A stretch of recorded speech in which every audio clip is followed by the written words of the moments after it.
آپ تو ماشاءاللہ سے ظاہر سی بات ہے ایک ویل نون ایک فیملی ویل ایجوکیٹڈ، آپ اپنا ہاسپٹل یہ وہ جو بار بار یہ کہا جاتا ہے کہ ویدر کنڈیشن دیکھ کے ٹریول کریں، ان جگہوں پہ مانسون کا ویدر ہے، ٹریول ایڈوائزریز جاری ہوئی بھی ہوتی ہیں.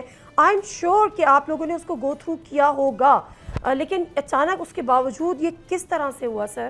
میڈم جیسے آپ نے کہا، میں صرف اس لیے آج آپ کے سامنے آپ کی خدمت میں حاضر ہوں کہ میں چاہتا ہوں کہ شاید کوئی میری بات سن کے اس پر عمل کرے اور کسی کی زندگی بچ سکے.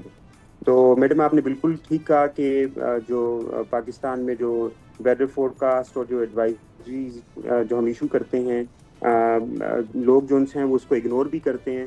اور ٹو بی ویری آنیسٹ، میری نظر سے کوئی ایسی ایڈوائزری جب تک کہ یہ انسیڈنس نہیں ہو چکا تھا نہیں گزرا تھا. جو لیٹسٹ پروبیبلی ایڈوائزری تھی وہ 21 سے لے کے 26 یا 25 یا 26 تاریخ تک کی تھی، لیکن انفارچونیٹلی ہم نے جب اپنا سفر سٹارٹ کیا تھا تو ہم 17 تاریخ سے انہی پہاڑوں میں اور انہی رستوں میں جو سے ہم ٹریول کر رہے تھے. تو کیونکہ ہم وی were already in the mountains جب یہ ایڈوائزری آئی اور وہاں پہ سگنلز کا بہت ایشو تھا، اس لیے ہمارے نالج میں نمبر ایک یہ جو ایڈوائزری ہے یہ نہیں تھی.